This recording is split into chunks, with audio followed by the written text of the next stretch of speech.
Brought to you by Podcast City Network.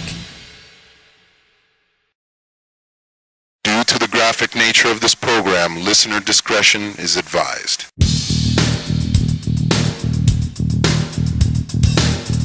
You're listening to Films of Classic.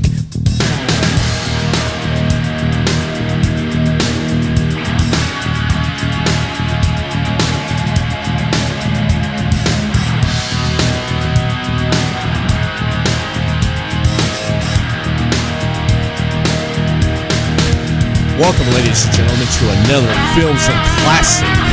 This week, we'll be talking about a classic movie called The Warriors. Dig it! Can you dig it? I can dig it. That's right. I I'm can joined by McShaft. Can you dig it, I can dig it. sucker? And we're talking about the Warriors dig it, not Booker T. Yeah. Well, originally, from what I understand, is that's where he got those catchphrases from, the Warriors. And it's used in a lot of pop culture even back then, even still to this day. Of course, WWE Hall of Famer Booker T used it. Can you dig it, sucker, from the Warriors. This film is a classic, and it has a big cult following. The film was released in 1979. It was directed by Walter Hill, by writers Sol Yurick, who wrote it based off. He wrote the novel, Mm-hmm. and then David Shaber actually wrote the screenplay from it, and with Walter Hill, the director. It starred Michael Beck as Swan, James Redner as Ajax. He was also in Mortal Kombat Annihilation, the second Mortal Kombat movie that came out. Yes, he was in that, and Megaforce. You may remember that movie from 1982. Also, David Patrick Kelly is really known in this one. He played the character Luther. You may remember him from the 48 Hours movie with Eddie Murphy and Nick Nolte. And, of course, his famous scene that he's known for from Schwarzenegger Commando, Sully. Remember that? Yep. Sully. And he was also in The Crow, too. Yes, he played I remember T-Bird. it's like, I like you, Sully. That's why I'm going to kill you last. Yes. He's like, I thought you were going to kill me last. Like, I lied. What happened to Sully? I let him go. Poor Sully. And then, of course, T-Bird in the 1994 movie, The Crow, which was pretty cool because he played T-Bird. He was the right-hand man of the villain in that movie. Yep. And he's had a hell of a career, man. And then, of course, also starring in this movie, co-starring, we had Deborah Valkenburgh as Mercy. And she was in a movie called Streets of Fire, and she was in the 1980s TV show Hotel. Okay. She played in that. She's known for that. So the Warriors, for box office, it had a budget of $4 million, and it actually grossed $22,490,000. Damn! I know. It made up, man. Oh, yeah. It made up. It was a good movie. I mean, it had good writers back in the day. Mm-hmm. Yeah. And the soundtrack, it was on the opening credits. Mm-hmm. You see a soundtrack. It says a song called In the City by Joe Walsh. If you're not familiar, who is Joe Walsh? Yeah. He's from Bad Company. Mm-hmm. Yep. You have him doing a song for the movie. Now, the plot of the movie has to go with Cyrus. He's the leader of the most powerful gang in New York City. Let me just say this. I got this from IMDb, Internal Movie Database, all the information that you're going to hear about from this movie. And you can go to their website and check more out if you like. But the plot, Cyrus, the leader of the most powerful gang in New York City, the Gramercy Riffs, or the Riffs, they called them, calls a midnight summit for all the area gangs. With all asked to send 9 unarmed representatives for the council. The gang called the Warriors are blamed for killing a Cyrus. Well, what happened was his speech was all about basically instead of fighting each other, like instead of all the gangs doing like turf wars, if we all just get together, call a truce, get together and join up, for every one cop in the city, there's 100 of us. So instead of fighting each other, get together and, we can fight against the police because we outnumber them like 100 to 1. So while they're sitting there talking, everyone's kind of like, excited, cheering for it. One of the villains in the movie, I can't remember what gang he's in, he basically comes up and shoots Cyrus right in the middle of everybody. And then the police end up coming. Everyone's kind of running. And the guy that kind of keep the blame off him was like, oh, look, it's the Warriors. Like, they shot Cyrus. And then, of course, his buddy and his gang are like, oh, yeah, I saw it too. Yeah. So now the Warriors get blamed for killing Cyrus, which half of them don't even know. They're just trying to escape from the police. Mm-hmm. And so now they have to make it all the way back to Coney Island, where they're from. But what they don't realize at first is that they basically, the Grammar City, what is their game called? The Grammar City Riffs. Yes. Cyrus's gang, they put a hit out on the Warriors. So now all these gangs in New York are basically trying to capture the Warriors. Mm-hmm. Yeah, they're trying to run them down. Word gets out over the radio. I guess it'd be like regular radio or kind of pirate radio, which they don't really mention in the movie. But the DJ puts word out there about the Warriors, and every gang that you can think of goes out there and goes after the Warriors because of the hit and stuff. But they don't want them dead. They want them alive. Right. It's just because of questioning, because they want to know what's up, But one of the good scenes, though, at kind of like after that, they're trying to get to the subway because that's their quickest way to get back to Coney Island. There's this like bus full of this gang, and they're like riding around with like Molotov cocktails and like flamethrowers and stuff, trying to chase them, which is pretty cool because that makes you think that they want to try to kill them. Yeah, but they don't. But they kind of like keep hinting at it, which is pretty neat. Right. Yeah, they want to beat them down and just put a hurting on them and bring them back to the Riffs because the Riffs has some questions. And probably they'll be the judge, jury, executioner of why their leader was killed. But, them trying to get back on the subway and stuff and everything, and they lose a couple of members along the way. The leader right there, after the Warriors, one of the guys makes the Luther is the one who kills Cyrus. Right. That's, like you said, they blamed him, and then they beat the leader down, and that was the last time you've seen him. You don't know if he lived or died or what, That was a little bit unexpected there. Now, a cool little thing is that if you remember back in the day when PlayStation 2 was big, they came out with a Warriors video game. Yeah. And you can still download it and play it for like PlayStation 3, PlayStation 4. But the game was actually a prequel. They actually showed how the Warriors became a gang and everything like that. So it's kind of neat because you got like this video game that was kind of like a prequel, almost like on a movie in itself that you get to play, which is really cool. Yeah. But my favorite thing about the Warriors, I'm sure yours is all the different gangs that there were in New York. There was so many of them. I don't even know how many there were. There was like over 100 or so, I think about. Yeah. There was quite a bit. There was a lot. And if you remember, one of the most popular gangs from that movie, the most recognized besides the Warriors, was the Baseball Furies. They came out with the baseball outfits with the painted faces. And the reason they were creative was because the director, he loved baseball and the band Kiss. So he kind of combined the two on that. Yeah. But that was cool because, they were just, it was different, right there in the picture there you could see. Yeah. I see you have a list of some of the gangs pulled up here. Yeah. I just want to throw out some names here because this is how cool it was. Like, they didn't make things too complicated but too simple. So you've got like the Alley Cats, which was a cool name, the Baseball Furies, the Blackjacks, the Boppers, the Boyle Avenue Runners, the Colt 45s, which was cool. Yeah. We got the Destroyers, the Dingoes. I'm assuming they're like Australian, maybe. The E Street Blazers, the 8th Street Bombers, the Electric Eliminators, the 5th Street Bombers. You've got the Fire Tasters, the Gladiators, the Gun Hill Dancers, the Grammar City Riffs, a.k.a. the Riffs. What do you got here?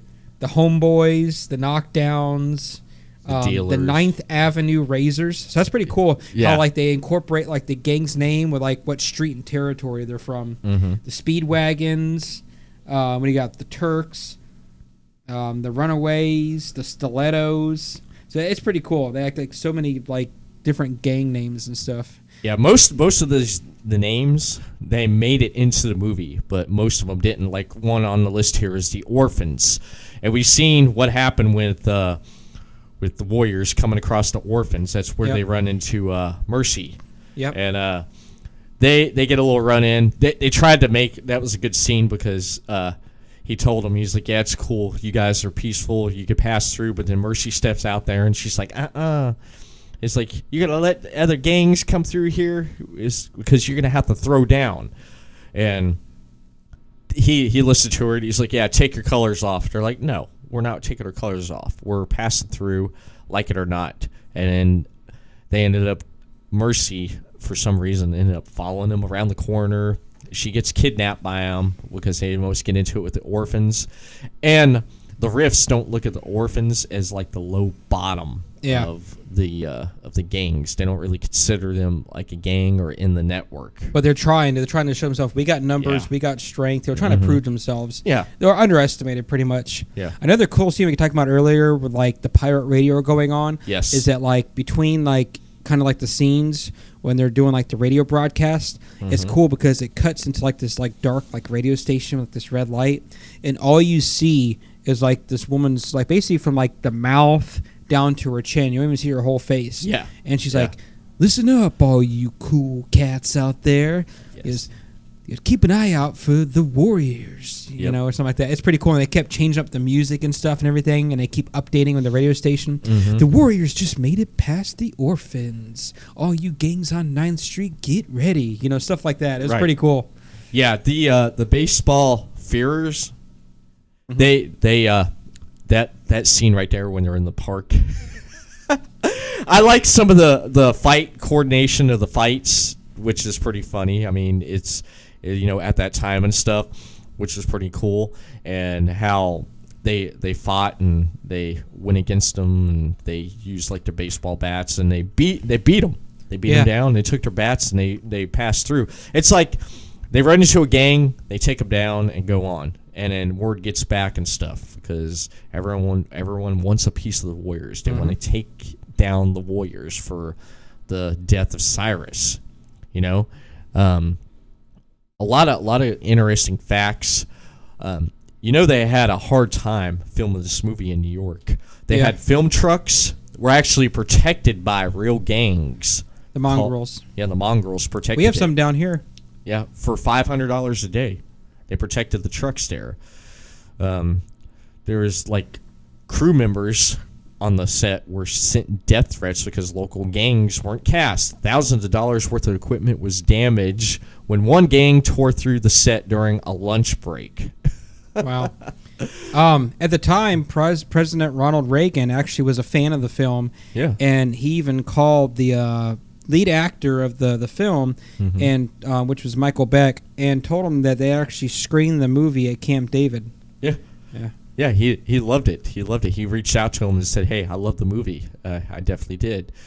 Now, a lot of other interesting facts was that in the script, Fox was originally the love interest of Mercy, but the two actors had no chemistry, and Mercy's romance was transferred to Swan. Thomas G. Waits was fired 8 weeks into the principal of photography for being difficult, arguing with Walter Hill. So his character was removed from the movie when the cop threw him into the path of the train during the fight. To this day, Hill felt bad about the rough time he had with Waits. Waits is not in the film's final credits because he demanded that his name be removed. And remember that when he threw him, because he was the guy who made Luther out, who is the one who killed Cyrus. Yeah. And then he got thrown into the tracks, and that was it. And you didn't hear nothing from him. Just like the gang leader, he gets beats down there. That's it. So out of the 8 members, two were taken out. Well, it's kind of funny too, because like a lot of stuff like that, you think they'd spend time on. They don't. They focus more on like trying to get from point A to point B, and then they very quickly touch on the leader of the Luthers got taken down. They don't even they don't need to explain what happened to him. They don't need kind of stuff like that. Because basically your bulk of interest and all the entertainment was in them trying to get to Coney Island. If you noticed, I'm glad you brought that up, because if you noticed, there's really little dialogue in this movie. Yeah. If you really think about it, it's more of what's going on in the environment, what's going around, action, some fight scenes, and that's about it. There's not much dialogue. It's just him trying to get from point A to point B safely. Yep. We talk about fight scenes. A lot of the scenes was filmed down in the subways in New York. Remember the bathroom scene with the guy on the skates and that gang? Yeah, that was pretty cool. That was, I love that, man. That was really good. The writer of the book, Saul Yurick, actually he wrote the book as a rebuttal. If you remember the movie West Side Story back in the day, Yes. he didn't like the fact that like gangs were being like presented like as like in a romance kind of way. So he wrote this to kind of like no, like this is how it is. They're not like these, nice romantic guys. They're gonna sweep a girl off her feet and start dancing on rooftops. It's like no, you go mess with one of the gangs, they're gonna beat you down. You know, they're violent. They're gangs. Yeah. That's one thing that he got out of it, and part of the inspiration, was from when he was a social worker. Yeah. And that's what he. Which I think that's why like this film is so much more interesting, because at the time, you had movies like Grease, West Side Story, things like that. Like it didn't really play on like the bad side of gangs. They made them look like they were nice people. And this one is like, no, this is how it is. Like, this is the ugly truth. This is, you go in their territory. This is what happens. Mm-hmm. Yeah, it's a lot of the gangs, like we mentioned, that were in the movie and stuff, and like we mentioned, they had the protection, everything and stuff, and they filmed it there. They had some protection with the stuff, and a lot of gangs were upset because they weren't in the movie. And this film, it apparently took about 60 days to shoot, from midnight to 8 a.m. Which is a good point. Yeah. Because if you think about it, it was all at nighttime. Gangs and stuff usually, active at nighttime, not during the daytime, because of being like, secretive and kind of, things they do. We look at other movies like, Grease, West Side Story, like a lot of it was filmed during the daytime. It's like, oh, well, they just do what we do during the daytime and everyone sleeps at night. It's like, no, they're active during the night. We're going to film the movie from midnight to 8 a.m. at the nighttime. Yeah, exactly. And one of the things about gangs we're talking about, in the bathhouse during that fight scene, there was a photo. It showed that it was painted over with a real gang tag, the Warriors, but the gang didn't take it too lightly to this, so the producers paid them to be in the film. Okay. So apparently they had one gang in the film, and they had a gang for protection and stuff. And a lot of the gang stuff, this movie shot more at night. The only time you really see anything during the day is towards the end of the film, and that's about it. And I'll tell you the cool thing, though, they also did with the gangs and stuff, especially the Warriors, is how the Warriors, like the name, the outfits they wear, it's kind of like Native American style, and their leader was the war chief. So that's pretty cool. They kind of incorporate little things like that into the movie to kind of, make it like that much better. It's not just the gangs. Oh, they got a war chief, like their Native American style. Yeah. And one thing that is really famous from David Patrick Kelly was his little thing with the bottles, Oh, yeah. Warriors, come out and play. That was improvised, too. He just picked up the bottles and started doing that, apparently. It was, and he was basing it off an intimidating neighbor of his. That's where he got that from. With a lot of action throughout this movie here and there. You got little dialogue. You got stuff going around visually, because you get to see what New York looks like at night during this time, during 1979. With all that going on, with a little bit of dialogue, with one gang trying to survive through the night, get back home in one piece, and have these other gangs come after them because supposedly they killed a leader of a gang. All in all, this movie right here is a classic. Entertainment Weekly put it on its top 50 cult films of all time. It ranked in number 16. To me, this right here is a good movie to watch if you haven't seen it yet. If you've heard about it and you're not too familiar about it, I suggest that you pick it up. They released years ago, they released an Ultimate Edition. Okay. I don't know if you don't remember that. They released, I remember that, yeah. an Ultimate Edition of the Warriors. Now, a funny note, too, is that the video game, which was kind of acting like a prequel, they actually, in 2009, issued a 5-issue comic book adaptation of the film. And after that, they did a 4-issue miniseries called The Warriors Jailbreak, which takes place several months after the film's events. So that's pretty cool. Yeah, it's cool how they put out content on this. And supposedly, Tony Scott had planned a remake of the film during an interview in 2005 when they were interviewing him. He said that the remake would take place in modern-day New York City, and gangs such as the Baseball Furies and Hi-Hats would not be included in the remake, though. So it makes me kind of think they're going to change up some of the gangs and stuff and everything to make it more modern. And after he died, Mark Neveldine had confirmed to take over the making of the remake, but haven't heard anything yet. So it could still be in the air. They're probably still maybe writing a script or something, or maybe got put on the back burner for a little bit. But I really hope they do end up doing like a remake. I think it'd be pretty cool. It's like when they redid Red Dawn. I mean, I think that was a really good remake. I enjoyed it. Yeah. The remake on Red Dawn that was good. And one, I do want to point this out. The reason why you brought that up about Red Dawn is because if you notice how that film just ended abruptly, the writers' strike in Hollywood. Yeah, there would have been more to it, but I think it ended just well. Now, the Ultimate Director's Cut runs the same length, 93 minutes, as the theatrical. In 2005, writer-director Walter Hill released a new version of The Warriors on DVD. The new cut, dubbed as the Ultimate Director's Cut, integrating a new intro and comic book intercuts between scenes.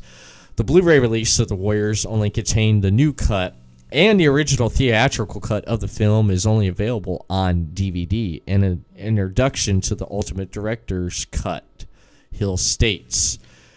And well, you know, in last year, 2016, it was announced that Joe and Anthony Russo were working with Paramount Television and Hulu to do a Warriors TV series. Yes. So I'm keeping my eye out for that because I would love to see a TV series on the Warriors. Yeah, that'd be great. I would too. And one thing we were talking about box office earlier. One thing is after the 2 weeks free incident, because there was a lot of incidents when this movie was released because the gang saw it and a lot of stuff happened.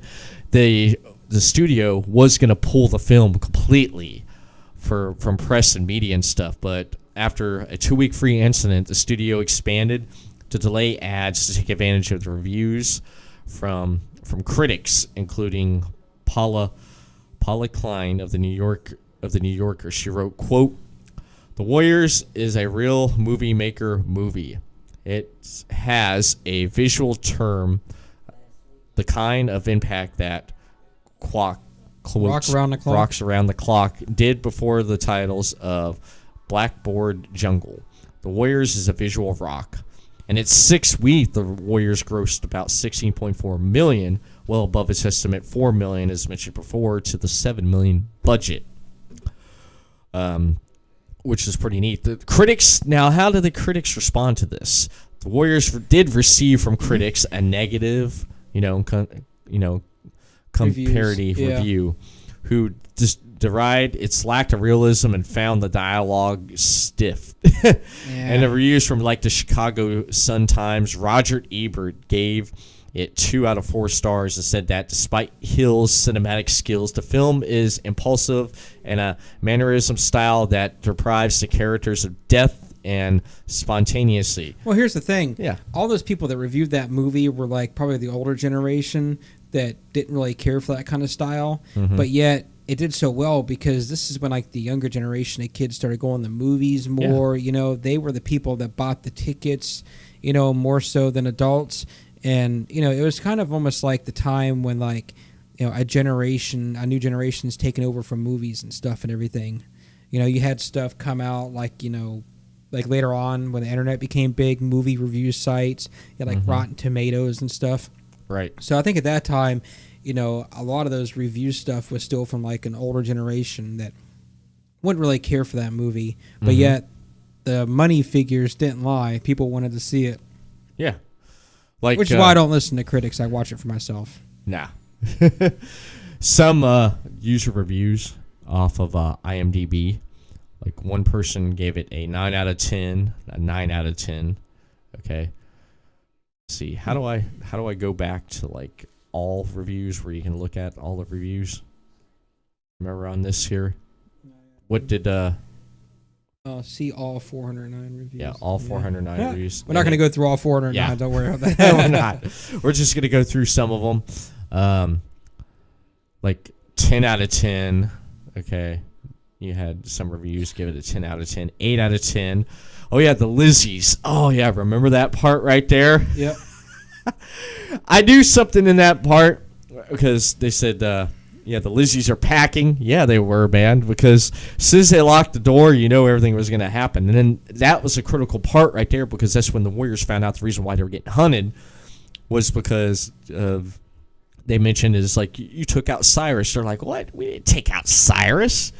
That was critical. They're sitting there shooting them, and the one guy, he's like, oh, damn. He's like, that chick cut me. I like the terminology and stuff because at the time, that chick, sucker, dig it. I like it when the interaction with Mercy and Swan, remember he said, you know what? He's like, you look better with a mattress on your back. Wow.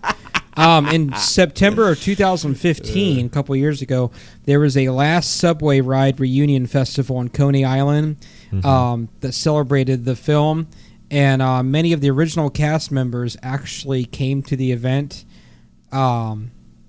Also, they had a cosplay contest, autograph session, and photo opportunities, and a panel discussion. Then they actually screened the film there, too.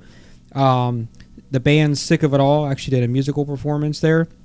And if you got the premium War Chief pass, it included a replica of the vests worn by the Warriors, as well as VIP seating and express lines for autographs. Yes. Yeah, definitely. All right. Now, here's the moment of truth right here. Okay. I came up with a new rating system. Okay? Oh, speaking of which, I wanted to say, too, the main track of the movie... the title track of the 85 movie album Come Out and Play was actually by the band Twisted Sister and features Dee Snider clicking bottles together as he recites Twisted Sister, Come Out and Play. That's pretty cool. That is cool. Yeah. That is cool. Also, too, in the Netflix series Luke Cage, because you're a big Luke Cage fan and stuff, Luther's chant is quoted by Diamondback in the 8th episode of the Luke Cage series. Yeah. So the Come Out and Play. So that's pretty cool. So they're still using references to this day of the movie. Yeah. For the movie and stuff. Yeah, it's influenced a lot of people, a lot of pop culture and everything. Now, here's the thing. This movie, all right, on the rating system we got film strips. Okay. Okay. On a film strips of this curtain's going to fall down any minute. Right? We're on a budget, Yeah. ladies and gentlemen. Yes. We're on a budget here, okay? On film strips, okay, 1 to 5 film strips. I give the Warriors right here, I give it 4 out of 5 film strips for the fact that this movie has influenced culture, which is still referenced today. The sucker, can you dig it? And just how it has influenced a lot of people, and people still go back to this day and reference the Warriors. This film was made at the time, for the young generation, because around this time, Star Wars came out, and it got people going back into the theaters, the new generation. And what I love about the fact of this film is how it looks and the grittiest of how this film plays on emotion. Dialogue, there's not much dialogue, which I don't mind. You don't need a lot of dialogue. You don't need a lot. When you have a group of people running from something, you don't have a lot of dialogue. You're too busy running and trying to fight. You don't sit there and have like 100 pages of dialogue while you're trying to punch somebody. Yeah, you know, you don't. I mean, You don't. So I give it a 4 out of 5 nice. film strips because for the fact that it is because of that right there. I enjoy this movie. I can watch it over and over again. I love to get my hands on the Ultimate Director's Cut and watch that because this right here, it's a good movie to kick back and watch when you don't have nothing else to do and you want to kick back and watch a movie just to pass some time. This is a perfect movie to watch it. Yep. I give it 4 out of 5 as well. Like I said, and the reason I think the only improvement I could have seen on this, I would have liked to seen more of like a fight at the end of the movie between Luther and one of the warriors. Swan? Instead of him just like pulling out a gun Right. Before they came and took him. I would just like more of like a fight, like a hand-to-hand combat fight. I also would have liked, I think few of the fight scenes could have been a little bit longer. And I like to, even though we saw like most of the gangs in the beginning of the movie, I would have liked to have seen maybe like 1 or 2 like more during the movie just to see some kind of different gang stuff in there. Right. But, I mean, very little stuff. The biggest I think would be like at least like a little short fight at the end before they drug Luther away. Yeah. But I mean, as I say, 4 out of 5. There's so much, I would say, references still in culture today. Like I said, highly recommend checking out the video game. You can get a hold of the comic books. Check that out. Definitely check out the movie and keep your fingers crossed. They're going to do a TV series of it. I think it'd be a pretty cool TV series they're going to do. Yeah. Just keep the action going and stuff in it. I'm not sure how they would do it, if it'd be like after the events of the movie, before. It'd be kind of cool if they kind of did a thing where they started out about how they got together, kind of like in the game, and then they kind of fast forwarded to after the events of the movie and kind of shows like what happened to them, like after and stuff and everything. And that way with the TV show, we could kind of see more gangs and more, kind of story and stuff. But the movie is definitely like, honestly, if they never did like the game, never were going to do a TV series, anything, just the movie standalone, I mean, it's a great movie to watch. I mean, it's exciting, Yeah, there's a lot with this that could be expanded on, like they've already did in the video game and the comics. They could expand so much in this before, after, or maybe in between, or whatever's going on. They could do so much with this. And fans, there's a following for this film, and I love it. I love it because this is one of those films that you have to see that is a classic. And my final comment for this would be, viewers, come out and listen to this podcast. Yes.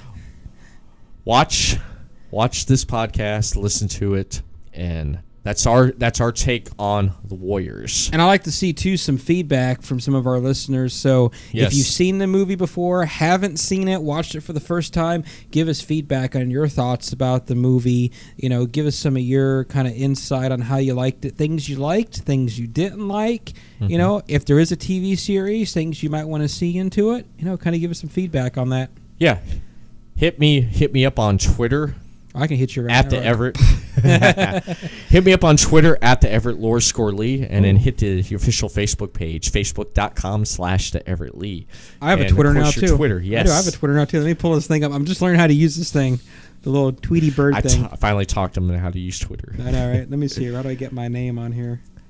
It's Real McShaft. At Real McShaft. Yep. It's McShaft at Real McShaft. RealMcShaft. Yep. If you haven't added me yet, add me. Throw some stuff up on my wall or whatever. McShaft at Real McShaft on Twitter. Yep. I can tweet you. tweet. You can tweet. Right. I'm more like a condor, like a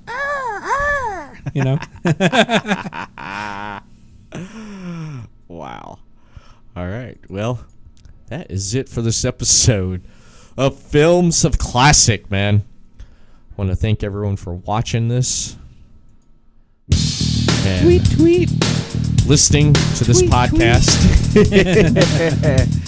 Be sure to check us out on another episode of Films of Classic, brought to you by the Podcast City Network. I'm Everett Lee. I am the real McShaft. We are out of here. We will see you again for another episode of Films of Classic. And we will come out and play, hey!